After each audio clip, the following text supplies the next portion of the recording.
কিন্তু যাকেই মানুষ ভোট দিক না কেন, তাকে দেশ শাসন করতে হবে তিনটে লক্ষ্যকে সামনে রেখে। একটা হচ্ছে রাজনৈতিক ন্যায়, একটা সামাজিক ন্যায়, একটা অর্থনৈতিক ন্যায়। এই গণ্ডির বাইরে যেতে পারবে না। আমরা নতুন ভারতবর্ষ করতে চাই। শুরু হয়েছিল যাত্রা পঞ্চবার্ষিকী পরিকল্পনার মধ্যে। তো আপনারা দেখেছেন দেশে কত কত সম্পদ তৈরি হয়েছে, বড় বড় সেচ ব্যবস্থা তৈরি হয়েছে, ভাখরা নাগাল হয়েছে, কত ড্যাম হয়েছে, ডিবিসি হয়েছে। আমার জনগণের টাকায় আমার সম্পদ তৈরি হচ্ছে।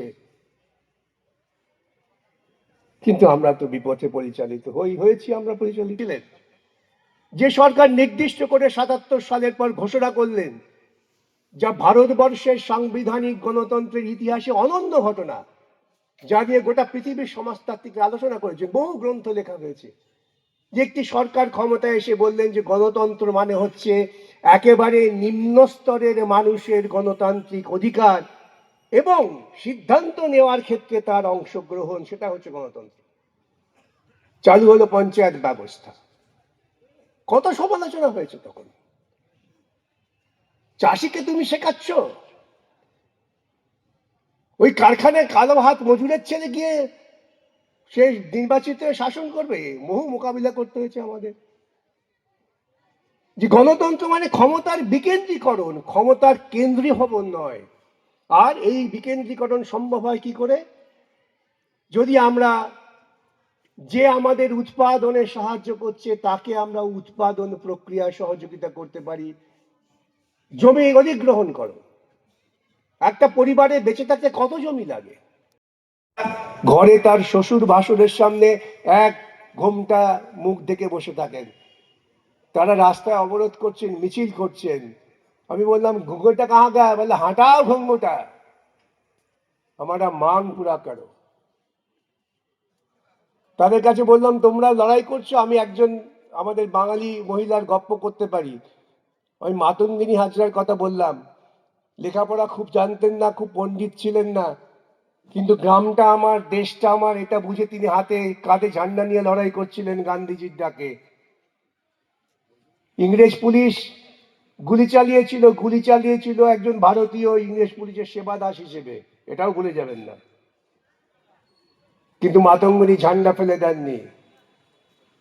এই কথা শোনার পর ওই গানের মহিলারা বলছেন আম भी ये चाहते हैं, লাগাও গলি, হাম হাঁটেঙ্গে নেই। 700 জন কৃষক মারা গিয়েছিলেন। তারপর মোদি বাধ্য হয়েছিল সে আইনটা প্রত্যাহার করতে। ওই বড় বড় ক্ষমতা, বড় বড় বক্তৃতা প্রচার মাধ্যমের মধ্য দিয়ে হয়, কিন্তু মানুষ যখন রুখে দাঁড়ায়, মানুষের সেই চেতনার সামনে ওরা ল্যাজ গুটিয়ে পালায়, পালাতে বাধ্য হবে। আগামী যে সুযোগ আমাদের সামনে আছে, প্রজাতান্ত্রিক সুযোগ, সেই সুযোগটাকে আমাদের ব্যবহার করতে হবে স্বাধীন চিন্তার মধ্য দিয়ে, তবেই আমরা জিতব। চিত্ত জেতা ভয় শূন্য, উচ্চ জেতা শির, কবে বলে গেছেন কবি ইংরেজের বিরুদ্ধে? জ্ঞান যেথা মুক্ত, যেটা গৃহের প্রাচীর রাখে নাই তাদের খণ্ড খদ্য করবে দিবস শহরে বলি। মুক্ত করে দাও জ্ঞান, মানুষকে জানতে দাও, মানুষকে বুঝতে দাও। সেই এমন একটা পৃথিবীতে তুমি আমাকে নিয়ে চলো যেখানে, যেটা বিচারের, ভুলে গেলাম শব্দটা, যেখানে মূল কথা হচ্ছে যে তুমি ক্রমশ ক্রমশ বিচার করো, আচার নয়। যেথা আচারের বালুকণা রাশি, এই মুহূর্তে মনে আসছে না, শীতের বংশ হচ্ছে। কিন্তু মূল কথা হচ্ছে এইটাই যে আমরা কেন আচারের উপর নির্ভর করবো? হয়ে আসছে, হয়ে যাবে কেন নয়। ওরা ইতিহাসকে অস্বীকার করে, কেন চিরকাল ওরা ভারতবর্ষের মানুষের সঙ্গে বিশ্বাসঘাতকতা করে এসেছে। গোবিন্দ শেঠ তিনি বলছেন যে আমরা বৈদিক যুগে ফিরে যেতে চাই না, আমরা আধুনিক ভারতবর্ষ করতে চাই। যে ভারতবর্ষ তার আধুনিক বৈজ্ঞানিক চিন্তার মধ্য দিয়ে অতীত ঐতিহ্যকে বহন করে নিয়ে যাবে। সংবিধান সভায় আলোচনা হচ্ছে, তখনও আরএসএস পন্থীরা হিন্দু রাষ্ট্র করে চেঁচামেচি করছেন। সেই সংবিধান সভার আলোচনায়, যে আলোচনার মুখ্য বিষয়বস্তু ছিল যে ভারতবর্ষ একটা পূর্ণ গণতান্ত্রিক দেশ হবে। যে রেজলিউশন পণ্ডিত জওয়াহরলাল নেহরু, এটা পূর্ণ গণতন্ত্র বলতে তুমি কি বলতে চাও? তুমি কি সমাজতন্ত্রের কথা বলতে চাও? পণ্ডিতজি বলছেন হ্যাঁ তাই বলতে চাই। পূর্ণ স্বাধীনতা মানুষের থাকবে। পূর্ণ স্বাধীনতা মানে চিন্তার স্বাধীনতা, শিক্ষার স্বাধীনতা, অর্থনৈতিক স্বাধীনতা। তার মধ্য দিয়ে আমরা ভারতকে বিকশিত করতে চাই।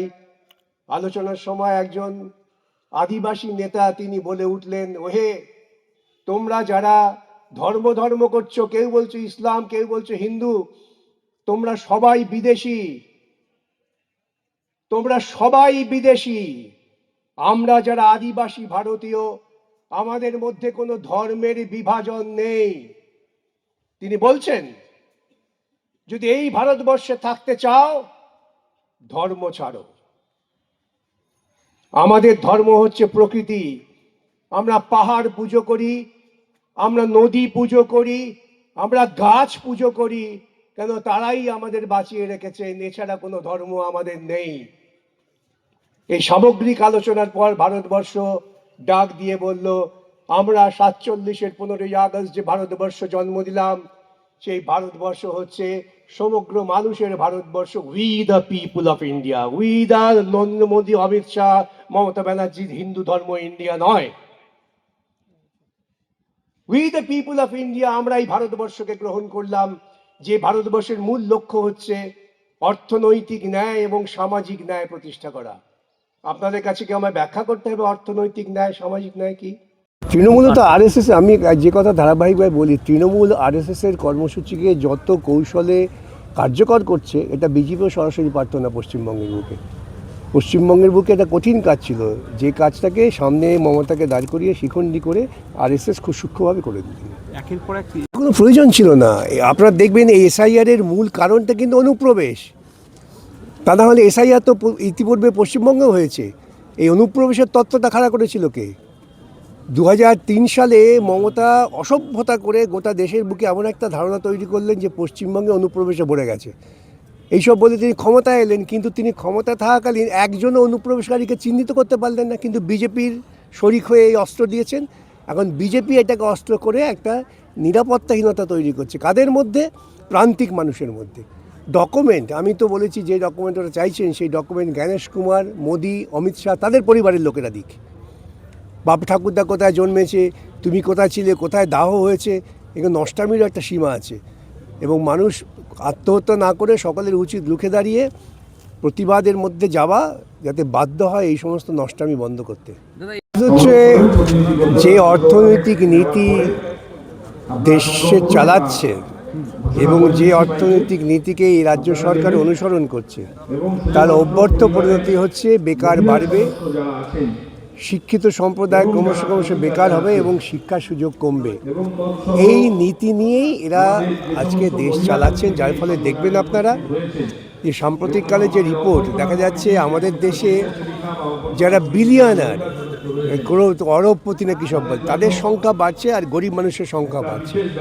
এই যে অর্থনৈতিক বৈষম্য, এই বৈষম্যের ফলেই অবধারিতভাবে এই ঘটনায় তৈরি হবে।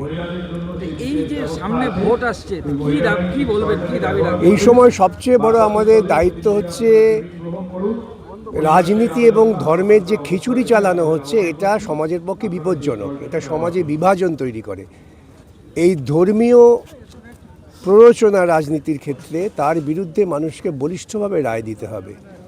আমরা চাই ভারতবর্ষ, তার যে সংবিধানের মূল মর্মবস্তু তা হচ্ছে ধর্ম পালনের স্বাধীনতা, কিন্তু সরকারের কোনো ধর্মের প্রতি কোনো রকম পক্ষপাতিত্ব থাকবে না। এই যে বললাম, সংবিধানের মূল কথাই হচ্ছে we the people of India, সেই মর্মবস্তুকেই টিকিয়ে রাখতে হবে।